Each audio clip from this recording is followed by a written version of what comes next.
Happy morning ಎಲ್ರಿಗೂ. ನಾನು ಗಾಯತ್ರಿ ಕುಳಮರುವ. ನಾನು ಆರರ್ ರೀಡರ್ ಮತ್ತು ಹೌಸ್ ವೈಫ್. ನನಗೆ ಇನ್ಸ್ಪೈರ್ ಇಂಡಿಯಾದ ಪರಿಚಯ ಒಂದು ವರ್ಕ್ಶಾಪಿಂದ 2013ನಲ್ಲಿ ಪರಿಚಯ ಆಯಿತು. ಶರಣ್ ಸರ್ ಅವರು ಒಂದು ವರ್ಕ್ಶಾಪಲ್ಲಿ ಹೇಳಿದರು, ಸ್ಕೇರ್ಸಿಟಿ ಮೈಂಡ್ಸೆಟ್ಟಲ್ಲಿ ಮನಿಯನ್ನು ಇಟ್ಕೊಳ್ಬಾರ್ದು, ಅಬಂಡೆನ್ಸ್ ಆಗಿ ನಾವು ಮನಿಯನ್ನು ಯೋಚನೆ ಮಾಡಬೇಕು ಅಂತ. ಇದು ತುಂಬ ನನಗೆ ಹಿಡಿಸಿದ ವಿಷಯ. ಹನಿ ಹನಿಗೂಡಿದರೆ ಹಳ್ಳ ಅಂತ ಹೇಳುವ ಹಾಗೆ ಅವರು ಹೇಳಿದರು, ನೋಡಿ ನೀವು ಸಣ್ಣದಾಗಿ ಇನ್ವೆಸ್ಟ್ ಮಾಡಿ, ಈಗ ನೀವು ಮಾಡಿದ ಇನ್ವೆಸ್ಟ್ಮೆಂಟು ಮುಂದಕ್ಕೆ ನಿಮಗೆ ದೊಡ್ಡದಾಗಿ ಕಾಣುತ್ತೆ, ಅದು ನಿಮಗೆ ಫ್ಯೂಚರಲ್ಲಿ ಹೆಲ್ಪ್ ಆಗುತ್ತೆ. ಅದು ಇವತ್ತು ನೋಡಿದರೆ ತುಂಬ ಖುಷಿ ಆಗುತ್ತೆ, ಒಂಥರ ಕಾನ್ಫಿಡೆನ್ಸ್ ಬರ್ತದೆ. ನಂದೊಂದು ಸೆಲ್ಫ್ ವರ್ತ್ ಅಥವಾ ನನ್ನದೇ ಒಂದು ಸೆಲ್ಫ್ ಎಸ್ಟೀಮ್ ಅನ್ನೋದು ಬಿಲ್ಡ್ ಆಗುತ್ತೆ. ಫಸ್ಟ್ ಬಿಗಿನಿಂಗಲ್ಲಿ ಮ್ಯೂಚುವಲ್ ಫಂಡಲ್ಲಿ ಇನ್ವೆಸ್ಟ್ ಮಾಡಬೇಕು ಅಂತಂದರೆ ಒಂದು ಹೆದರಿಕೆ ಇತ್ತು, ಅದು ರಿಸ್ಕು ಅಂತ. ನಮಗೆ ಟ್ರೆಡಿಷನಲ್ ಆಗಿ RD/FD ಅಥವಾ PPF ಗೌರ್ಮೆಂಟ್ ಇದರಲ್ಲೇ ಇನ್ವೆಸ್ಟ್ ಮಾಡಿ ಅಥವಾ ಕೇಳಿ ಗೊತ್ತಲ್ಲದೆ ಇದು ಗೊತ್ತಿರಲಿಲ್ಲ. ಅಂದರೆ ಗೊತ್ತಿದ್ರೂ ಅದಕ್ಕೆ ಇನ್ವೆಸ್ಟ್ ಮಾಡೋಕ್ಕೆ ಧೈರ್ಯ ಇರಲಿಲ್ಲ. ಇವರು ಶರಣ್ ಸರ್ ಹೇಳಿದ ರೀತಿ, ಆಮೇಲೆ ಅದಕ್ಕೆ ನೋಡು ಒಂದು ಸತಿ ಹೇಗಿರ್ತದೆ ಅದು ಅಂತ ನೋಡುವ ಅಂತ ಹಾಗೆ ಇನ್ವೆಸ್ಟ್ ಮಾಡಿದ್ದಾಯಿತು. ಆಮೇಲೆ ಈಗ ವರ್ಷಕ್ಕೆ ಇಷ್ಟು ಪರ್ಸೆಂಟು, ಈಗ 10% ನಮ್ಮ ಇನ್ವೆಸ್ಟ್ಮೆಂಟು ಇನ್ಕ್ರೀಸ್ ನಾವು ಮಾಡಿಕೊಂಡ್ರೆ ಫೈನಲ್ಲಾಗಿ ನಮಗೆ ಬರೋ ಇದು ಡಿಫ್ರೆನ್ಸು ಅದು ತುಂಬಾ ಇನ್ಕ್ರೀಸ್ ಆಗತ್ತದು. ನನಗೆ ಅದು ಮೊದಲು ಗೊತ್ತಿರಲಿಲ್ಲ. ಅಂದರೆ ಸ್ವಲ್ಪ ಟೈಮು ಸೇಮ್ ಅದೇ ಅಮೌಂಟನ್ನು ಇನ್ವೆಸ್ಟ್ ಮಾಡಿದಾಗ ಅದು ಜಾಸ್ತಿ ಬೆಳೀತಾ ಇರಲಿಲ್ಲ. ಇನ್ನು 10% ಇನ್ವೆಸ್ಟ್ಮೆಂಟ್ ಅವರು ಹೇಳಿದ ಹಾಗೆ ಮಾಡೋಕ್ಕೆ ಶುರು ಮಾಡಿದ ಮೇಲೆ ಅದು ಬೆಳೆಯೋಕ್ಕೆ ಶುರುವಾಯಿತು. ಹಾಗೆ ನಾವು ಮಹಿಳೆಯಾಗಿದ್ದುಕೊಂಡು ನಮ್ಮ ಅಲ್ಮೇರಾದಲ್ಲಿ ಡಬ್ಬದಲ್ಲಿ ಕೂಡಿಡೋದಕ್ಕಿಂತ ನಮಗೆ ಒಂದು ಗೈಡೆನ್ಸ್ ಸಿಕ್ಕುವಾಗ ಅದನ್ನು ನಾವು ಉಪಯೋಗಿಸಿಕೊಂಡು ಅದನ್ನು ಇನ್ವೆಸ್ಟ್ ಮಾಡಿದರೆ ಅದು ದೊಡ್ಡ ಅಮೌಂಟಾಗಿ ನಮಗೆ ಕೈಗೆ ಸಿಗ್ತದೆ.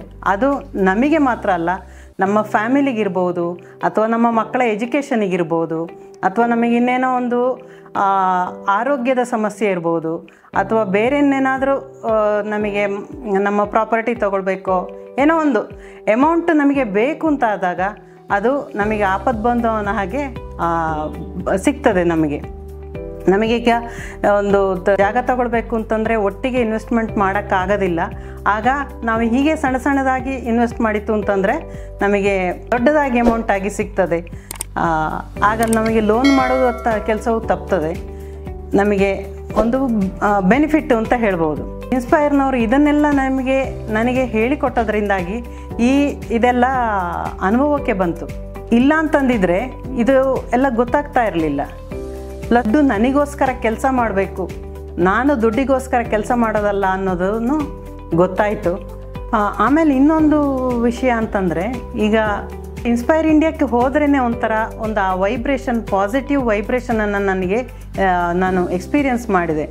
ಇದು ನನಗೆ ಇನ್ವೆಸ್ಟ್ಮೆಂಟ್ ಮಾಡೋಕ್ಕೆ ಇನ್ನೂ ಒಂಥರ ಮೋಟಿವೇಶನ್ ಅಂತ ಹೇಳ್ಬೋದು. ಅಲ್ಲಿರುವ ಶರಣ್ ಸರ್ ಆಗಲಿ ಅಥವಾ ಇನ್ನು ಉಳಿದವರಾಗಲಿ, ನನಗೆ ಗೈಡ್ ಮಾಡಿದ ವೆಂಕಟೇಶ್ ಅಥವಾ ಗೀತಾ, ಯಾರೇ ಆದರಾಗಿರ್ಬೋದು, ಎಲ್ರಿಗೂ ಒಂದು ಫೈನಾನ್ಸ್ ಇದರ ಬಗ್ಗೆ ಅನುಭವ ಇದೆ. ಆಮೇಲೆ ಗೈಡ್ ಮಾಡೋಕ್ಕೆ ಒಂದು ಕೆಪಾಸಿಟಿ ಇದೆ ಅಂತ ನನಗೆ ಅನ್ನಿಸ್ತು. ಮ್ಯೂಚುವಲ್ ಫಂಡಲ್ಲಿ ನಾವು ಇನ್ವೆಸ್ಟ್ ಮಾಡಿತು ಅಂತಂದರೆ ನಮಗದು ಇಮಿಡಿಯೇಟಾಗಿ ಸಿಗ್ತದೆ. ಅದರ ವ್ಯಾಲ್ಯೂ ಯಾವತ್ತಿದ್ರೂ ಜಾಸ್ತಿ ಆಗ್ತದೆ. ಪ್ಲಸ್ ಸಣ್ಣ ಸಣ್ಣ ಅಮೌಂಟ್ ಆದ್ದರಿಂದ ನಾವು ಈಗ 1 ತಿಂಗಳಲ್ಲಿ 2 ತಿಂಗಳಲ್ಲಿ ಇಂಥ ಸೇರಿಸ್ತಾ ಹೋಯಿತು ಅಂತಂದರೆ ಅದು ನಮಗೆ ಈಗ ಫೈನಾನ್ಷಿಯಲ್ ಸೆಕ್ಯೂರಿಟಿ ಕೊಡುತ್ತೆ ನಮಗೆ ಮುಂದಕ್ಕೆ. ಆಮೇಲೆ ಒಂದು ಕಾನ್ಫಿಡೆನ್ಸ್ ಕೊಡ್ತದೆ, ನಾವು ಏನಾದರೂ ಮಾಡ್ಬೋದು, ನಾವು ಸಾಧಿಸಿದ್ದೇವೆ ಅನ್ನೋದು ಗೊತ್ತಾಗ್ತದೆ. ಆಮೇಲೆ ನಾರ್ಮಲ್ ಆಗಿ ನಮ್ಮ ಭಾರತ ದೇಶದಲ್ಲಿ ಮಹಿಳೆಯರಿಗೆ ಫೈನಾನ್ಷಿಯಲ್ ಲಿಟ್ರಸಿ ಅನ್ನೋದು ಅಷ್ಟು ತುಂಬ ಕಡಿಮೆ ಅಂತ ಹೇಳ್ಬೋದು. ಯಾರೂ ಅದರ ಬಗ್ಗೆ ಯೋಚನೆ ಮಾಡೋದಿಲ್ಲ. ಹೇಗಿದ್ದರೂ ಅವ್ರು ಇರ್ತಾರಲ್ಲ, ಅವ್ರು ನೋಡ್ಕೊಳ್ತಾರೆ, ನಾನು ಯಾಕೆ ತಲೆ ಕೆಡಿಸ್ಕೊಳ್ಬೇಕು ಅಂತ ಆ ಒಂದು ಮನಸ್ಥಿತಿ ಇರ್ತದೆ. ನಾವು ಅದರ ಬಗ್ಗೆ ನಾವು ಯೋಚನೆ ಮಾಡಬಾರ್ದು. ನಮಗೂ ಗೊತ್ತಿರಬೇಕು, ನಾವು ತಿಳ್ಕೊಂಡಿರಬೇಕು, ನಮಗೂ ಆರ್ಥಿಕವಾಗಿ ನಾವು ಸಬಲರಾಗಿರಬೇಕು ಮತ್ತು ನಾವು ಆರ್ಥಿಕವಾಗಿ ನಮಗೆ ಬೇರೆ ನಮ್ಮ ಅಡಿಗೆ ವಿಚಾರವನ್ನು ಹೇಗೆ ನಾವು ತಿಳ್ಕೊಂಡಿರ್ತೇವೋ ಅದೇ ಥರ ಫೈನಾನ್ಷಿಯಲ್ ಇದರಲ್ಲೂ ನಾವು ಲಿಟ್ರಸಿ ನಮಗಿರಬೇಕು ಅನ್ನೋದು ನನ್ನ ಅಭಿಪ್ರಾಯ. ನಮಗೆ ನಿಜವಾಗ್ಲೂ ಅದು ಕಾನ್ಫಿಡೆನ್ಸ್ ಕೊಡ್ತದೆ ಅಂತ ನಾನು ಹೇಳಬಲ್ಲೆ. ನಾನು ಎಲ್ಲ ಮಹಿಳೆಯರಿಗೆ ಹೇಳೋದೇನಂತಂದರೆ, financial freedom is birth right, achieve it.